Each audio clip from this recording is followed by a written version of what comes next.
હૈયાની હાશ આપણા પપ્પા છે કે મને કંઈ થશે, મને કંઈ જરૂર પડશે તો મારા માટે મારો બાપ બેઠો છે. ખાસ કરીને બાળકો જ્યારે પ્રાઇમરીથી થોડા આગળ વધે, હાઈસ્કૂલની એજમાં આવે, એટલે બાળકોના સ્વભાવમાં, એમના વર્તનમાં અચાનકથી થોડું પરિવર્તન આવવાનું શરૂ થાય. બાળકોના અવાજમાં છે ને થોડી કડકાઈ આવે. મારે આમ કરવું છે, આમ નથી કરવું, હું સાથે નહીં આવું, આજે આ જમવામાં નહીં ચાલે. પણ કોઈ એક વ્યક્તિ એવી હશે ને જેને ઊંઘમાંથી ઉઠાડીને કહીશ કે મને રડવું આવે છે, મને તારા ખોળામાં માથું મૂકીને રડવા દઈશ, તો એ માં જ હશે.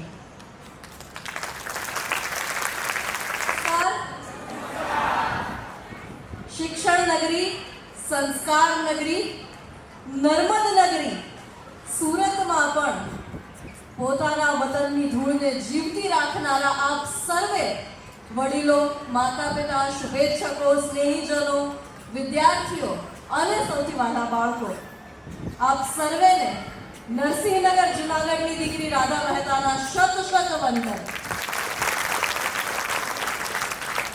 એમાં એક ખૂબ સુંદર શ્લોક છે, ઈશ્વર માટે લખાયેલો શ્લોક છે કે અસિતગીરી સમમ સ્યાત કજ્જલમ સિંધુ પાત્રે. જો અસિતગીરી પર્વતને પાત્ર બનાવી, સમગ્ર સિંધુ આખા દરિયાને શાહી બનાવી, અસિતગીરી સમમ સ્યાત કજ્જલમ સિંધુ પાત્રે સુરતરુ વર્ષાખા લેખિલિમ પત્ર મૂર્વી.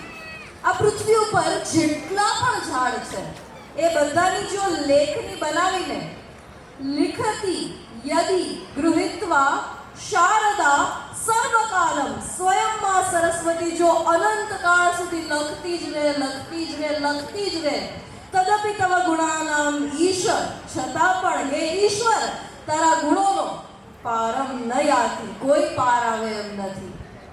અને મને એવું કહેવાનું મન થાય કે છતાં પણ જો માં શારદાને એમ થાય કે ઈશ્વરના ગુણો લખવામાં હજી પણ કંઈક રહી ગયું છે, તો ઈશ્વરનું શ્રેષ્ઠતમ સર્જન એવા માતા પિતાના ગુણો એમાં ઉમેરી લેજો, ઈશ્વરના ગુણો પૂરા થઈ જશે.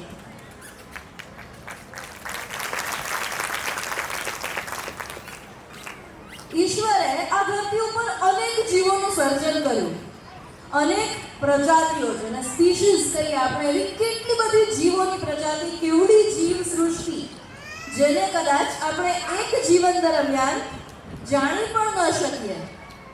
દરિયાના તળમાં રહેતા કોણ જાણે કેટલા જીવો જેની આજે આપણને ખબર સુદ્ધા નથી. આકાશમાં વિહરતા કોણ જાણે કેટલા પંખીઓ જેને આપણે આપણી દ્રષ્ટિથી રોજેરોજ નિહાળી નથી શકતા. આટલી વિશાળ સૃષ્ટિમાં એમણે એક સર્જન કર્યું, માનવીનું.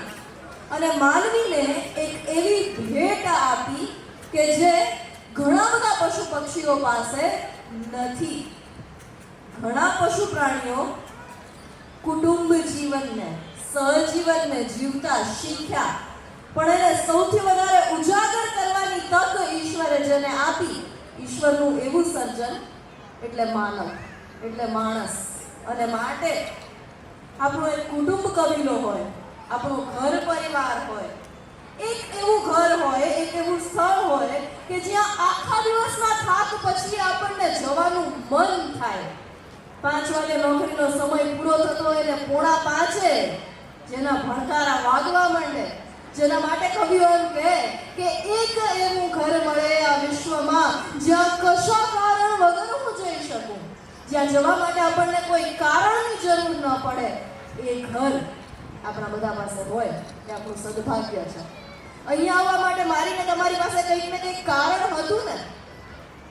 મારે તમારી સાથે કેટલીક વાતો કરવી હતી, કેટલાક બાળકોને પોતાના ઇનામ માટેની ઉત્સુકતા હતી, કેટલાક માતા પિતા પોતાના બાળકોના આ ગર્વથી છલકાતા પરિણામને જોવા અને એનો ઉત્સાહ પ્રેરવા આવ્યા હતા. આપણા બધા પાસે કંઈક ને કંઈક કારણ છે, પણ ઘરે જવા માટે આપણને કોઈ કારણની જરૂર નથી રહેતી, કારણ કે ઘરમાં આપણા નિસ્વાર્થ પ્રેમ, સ્નેહ અને હેતના સંબંધો છે એ પૂરતું છે. અને એ સંબંધોમાં પણ જો માતા પિતાની વાત કરવામાં આવે તો માં, પિતા અને એનો બાળક સાથેનો સંબંધ એ એટલો બધો નાજુક છતાં એ મજબૂત છે. આમ કહીએ તો રેશમની દોરથી પણ જે નાજુક છે, જેમાં પુષ્પની મૃદુતા છે પણ સાથે ખડગની ધાર પણ છે. આપણા ઘરમાં આપણા પપ્પા હોય, આમ આપણે એનાથી બહુ ડરતા હોઈએ. ઘરમાં પપ્પા આવે ને પેલા છાના માના સીધા રૂમમાં જઈને હોમવર્ક કરવા બેસી જઈએ, ભલે ત્યાં સુધી ગમે એવી ધડબડાટી બોલાવતા હોઈએ. પપ્પાનો ડર મનમાં છે કે પપ્પા ઘરમાં આવશે ને ત્યાં સુધીમાં લેસન કરવા બેસી જવું પડશે. છતાં પણ આપણા હૈયાની હાશ આપણા પપ્પા છે કે મને કંઈ થશે, મને કંઈ જરૂર પડશે તો મારા માટે મારો બાપ બેઠો છે. આ વિશ્વાસ એ દીકરી હોય કે દીકરો દરેકને હોય. માં પછી એ આખો દિવસ ઘરમાં રહેનારી અને ઘરને ઉજાળનારી હોય કે પછી વર્કિંગ વુમન હોય, બાળકને એવો વિશ્વાસ હોય કે અડધી રાતે હું ગમે તે ઉંમરનો થઈ જઈશ, ગમે તે ઉંમરની થઈ જઈશ, પણ કોઈ એક વ્યક્તિ એવી હશે ને જેને ઊંઘમાંથી ઉઠાડીને કહીશ કે મને રડવું આવે છે, મને તારા ખોળામાં માથું મૂકીને રડવા દઈશ, તો એ માં જ હશે.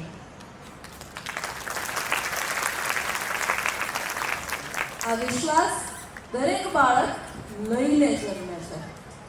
કોઈ બાળકને આપણે ક્યારેય એવું ઘરમાં કહેવું પડ્યું છે કે હું તને બહુ પ્રેમ કરું છું, હું તારા માટે અહીંયા હંમેશાને માટે છું. ઈશ્વરે એનામાં ઇનબિલ્ટ સોફ્ટવેર મૂકેલો છે. ઈશ્વરે એ સોફ્ટવેર માતા પિતામાં પણ ઇનબિલ્ટ મૂકેલો છે. જે બાળકને ક્યારેય જોયું જ નથી, એ બાળકના જન્મ થતા વેત માતા પિતાને એમ થઈ જાય કે આ મારી જિંદગીનું સર્વસ્વ છે, મારું જે કંઈ પણ છે આજથી એ બધું જ આ બાળક પર ન્યોછાવર છે. આવું માતા પિતાને એ એક ક્ષણમાં થઈ જાય. આ ઇનબિલ્ટ સોફ્ટવેર છે.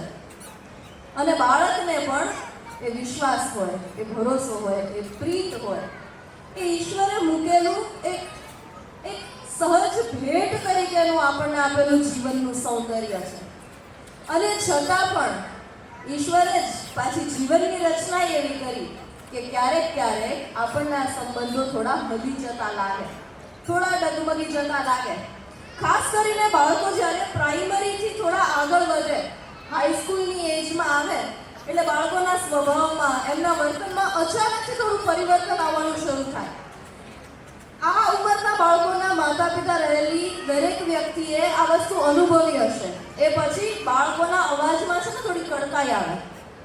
મારે આમ કરવું છે, આમ નથી કરવું, હું સાથે નહીં આવું, આજે આ જમવામાં નહીં ચાલે, હું તો મારા મિત્રો સાથે હવે ફરવા જાઉં છું, રાતના મારી રાહ ના જોશો જમવામાં. આવા વાક્યો હાઈસ્કૂલ પછીની એજમાં ધીમે ધીમે આવવાના શરૂ થાય.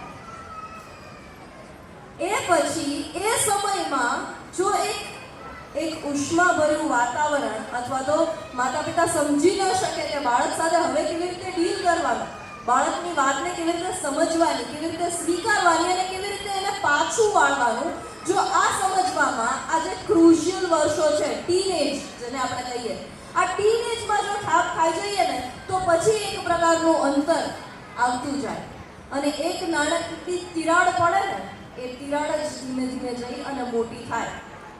આપણને એવું લાગે કે ઘણીવાર બાળકો મોટા થઈને, અને ખાસ કરીને દીકરીના મા બાપને એવી વધારે ચિંતા હોય કે દીકરીઓ મોટી થઈ અને કંઈ એવું પગલું ન લઈ લે કે જેનો વસવસો માતા પિતાને તો રહી જ જાય પણ આગળ જતા દીકરીને થાય. જો આવી ભીતિ હોય તો એના બીજ ક્યાંક ને ક્યાંક બાળપણમાં, ટીનેજમાં રોપાતા હોય છે. અને માટે સમસ્યા આપણને બધાને ખબર છે કે આપણે કઈ સમસ્યા પર વિચાર કરીએ છીએ. વાત આપણે સમસ્યાના સમાધાનની કરવી છે.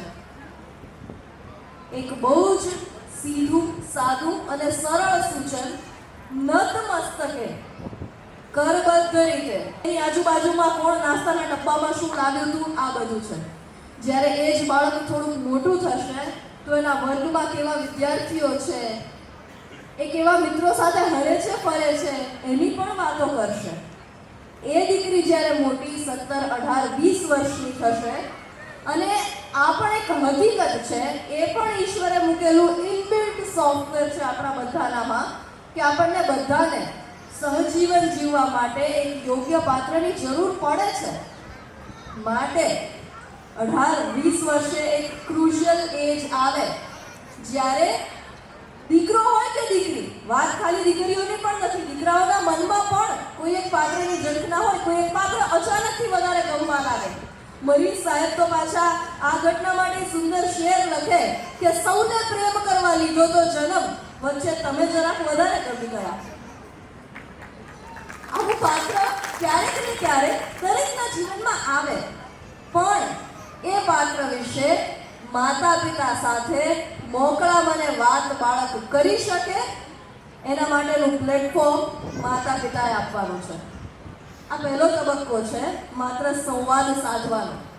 આના પછીના તબક્કાઓ હજી બાકી છે, અને એ વાત મારે દીકરીઓ સાથે અને દીકરાઓ સાથે બંને સાથે કરવી છે.